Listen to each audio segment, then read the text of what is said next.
लेकिन आज सबसे पहले हम उस इंपोर्टेड चश्मे की बात करेंगे जो भारत को भारत की नजर से देखना ही नहीं चाहता।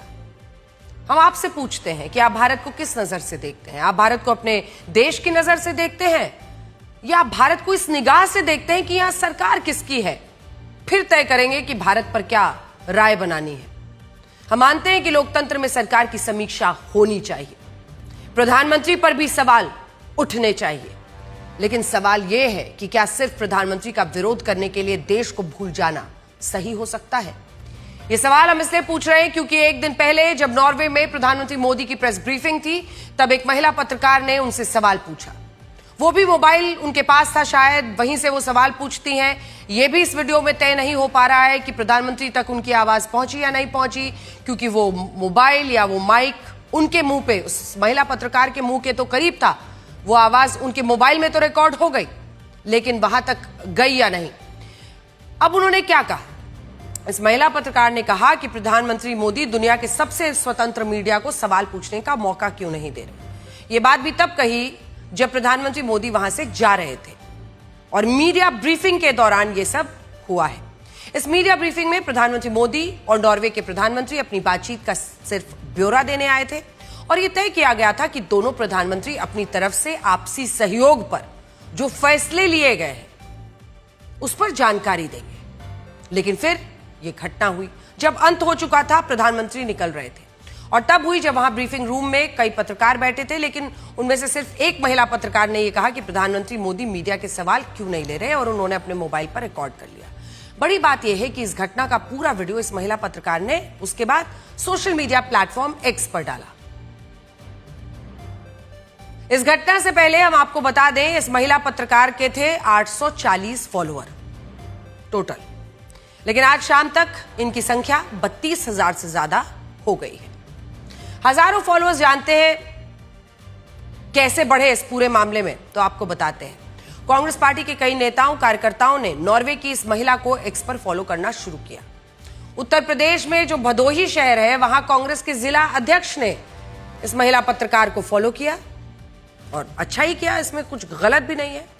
आप जिसे चाहें उसे फॉलो कीजिए, लेकिन यहां इस महिला पत्रकार को कांग्रेस सिर्फ इसलिए हीरो बना रही है क्योंकि मामला प्रधानमंत्री मोदी से जुड़ा है। लेकिन आज हम आपको कुछ ऐसी बातें बताना चाहते हैं जो संदेह पैदा करती हैं। इस महिला पत्रकार का नाम है हेले लिंग, जिन्होंने भारतीय समय अनुसार 5:32 पर प्रधानमंत्री मोदी के खिलाफ पहला एक्स पोस्ट किया था। शुरुआत में इस पोस्ट को ज्यादा ट्रैक्शन नहीं मिला, 17 मिनट बीत गए और सिर्फ 814 अकाउंट्स तक ये पहुंच पाई क्योंकि इतने ही उनके फॉलोअर्स थे।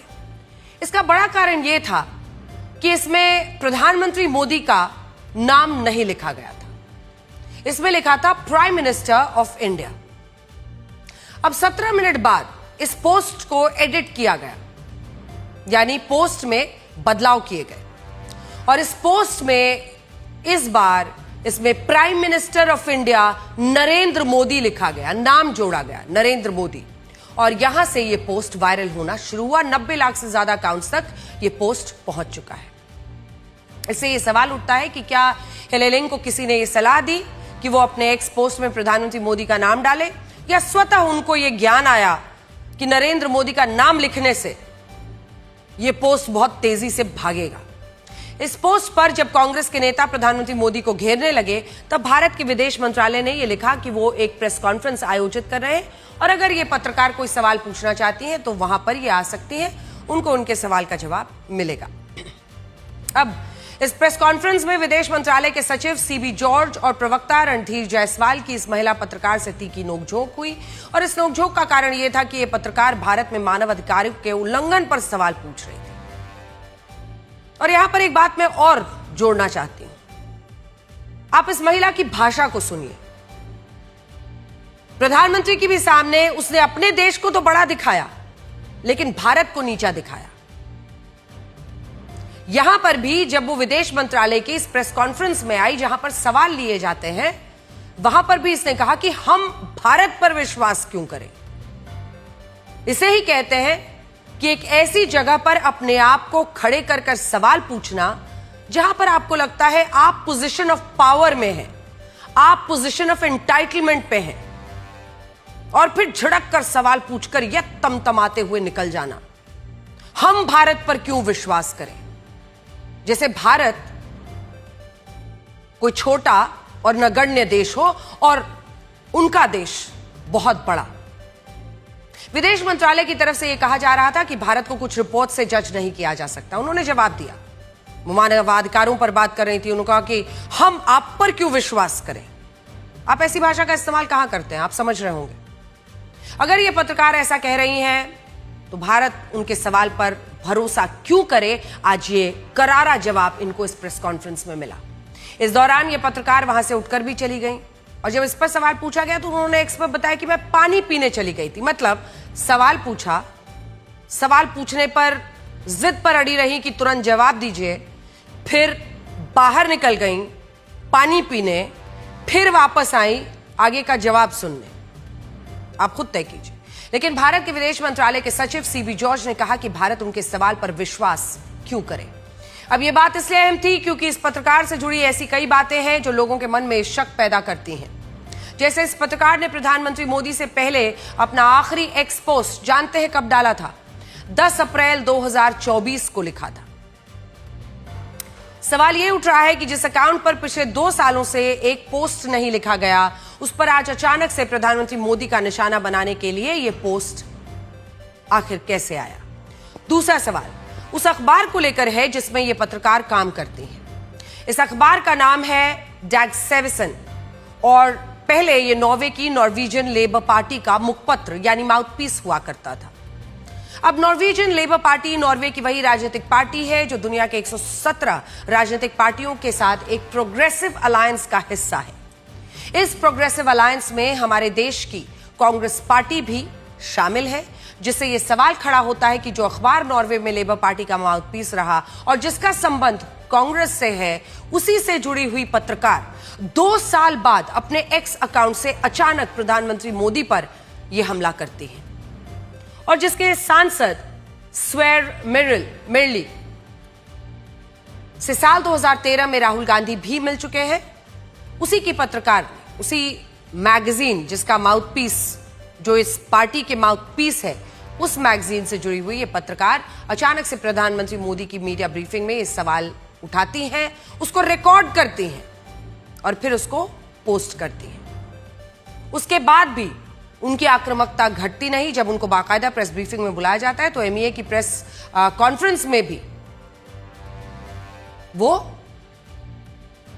आक्रामक अंदाज में सवाल पूछती हैं और डिमांड करती हैं कि उनको तुरंत जवाब दे। फिर वो बाहर भी चली जाती हैं, फिर आती हैं और पोजीशन ऑफ पावर और एंटाइटलमेंट से पूछती हैं कि हम आप पर क्यों विश्वास करें, why should we trust India. इससे भी बड़ी बात यह है कि इस प्रोग्रेसिव अलायंस में जॉर्ज सोरोस भी शामिल हैं, जिसके संगठन ओपन सोसाइटी फाउंडेशंस को हमारी भारत सरकार ने वॉच लिस्ट में डाला हुआ है। और जिस प्रेस फ्रीडम इंडेक्स की इस पत्रकार ने बात की, उसकी फंडिंग भी जॉर्ज सोरोस के इसी एनजीओ से आती है। इससे यह भी सवाल उठता है कि इस घटना में इतने सारे इत्तेफाक कैसे हैं और सारी कड़ियां एक दूसरे से आखिर कैसे जुड़ी हुई हैं। एक और अजीब बात यह है कि इस पत्रकार ने अपने पूरे 4 साल के करियर में इससे पहले कभी प्रेस फ्रीडम, मीडिया सेंसरशिप, पत्रकारों पर हमले या वर्ल्ड प्रेस फ्रीडम इंडेक्स, इनका मुद्दा कभी नहीं उठाया। लेकिन यहां अचानक से उन्होंने प्रधानमंत्री मोदी को इन्हीं सवालों से घेरा और वीडियो बनाकर पोस्ट किया। हमने इस पत्रकार द्वारा लिखे गए कुछ लेखों को भी पढ़ा, जिनसे यह पता चलता है कि इस पत्रकार ने इससे पहले कई मामलों में शी जिनपिंग की खूब तारीफ की है और चाइना को सुपर पावर बताया, जबकि राष्ट्रपति ट्रंप और टेस्ला के सीईओ एलॉन मस्क की खूब आलोचना की। लेकिन हमारे देश में इनमें से किसी भी बात पर ध्यान नहीं दिया गया। कांग्रेस ने इस पत्रकार को असली हीरो अब बताया है जब उन्होंने ये पोस्ट वीडियो बनाकर डाला। आज ये पत्रकार अपने एक्स पोस्ट में लिख रही है कि वो राहुल गांधी का इंटरव्यू करना चाहती है और इसने इंस्टाग्राम पर कांग्रेस को फॉलो भी कर लिया, जो इकलौती राजनीतिक पार्टी है। और आप इस लिस्ट को देखिए कि कैसे कांग्रेस के जिला स्तर से लेकर बड़े नेता इस महिला को एक्स पर फॉलो कर रहे हैं और इसकी हिम्मत की सराहना कर रहे हैं। लेकिन आज हम ये सवाल सामने रखना चाहते हैं कि ये पत्रकार प्रधानमंत्री मोदी से जो सवाल पूछना चाहती थी, क्या वो सवाल जायज है? इनका कहना था कि भारत में मानवाधिकारों की स्थिति अच्छी नहीं है, वो यही पूछना चाहती थी। उन्होंने एक्स में, वहां पर तो उन्होंने सिर्फ ये कहा कि हमसे सवाल क्यों नहीं ले रहे। लेकिन फिर इन्होंने कहा कि हम मानवाधिकारों पर सवाल पूछना चाहते हैं। आप खुद सोचिए कि क्या भारत में मानवाधिकारों की इतनी बुरी स्थिति है, और क्या ऐसा सवाल पूछकर ये पत्रकार भारत की छवि पर दाग नहीं लगा रही है? और नॉर्वे के पत्रकार कौन होती है ये पूछने वाली कि हम भारत पर क्यों विश्वास करें? यहां भी ये सोचने की बात है कि मतलब हर तरीके से आप देखिए तो इस पत्रकार ने हर बार अपने देश को तो भारत से ऊपर रखा।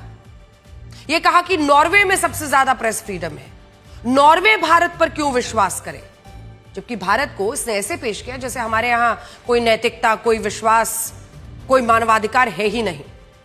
लेकिन हमारे देश के विपक्षी नेताओं ने फिर भी इनको सबसे बड़ा हीरो बनाया। और सोचिए ये हमारी कितनी बड़ी हार है। जो पत्रकार अपने देश को ऊपर रखती है, भारत को कुछ नहीं समझती, वो भारत में आदर्श बन जाती है। और इस देश के कई लोग, नेता एक बार नहीं कहते कि जिस पत्रकार ने भारत की गरिमा को कम समझा वो उसे कैसे महान मान ले।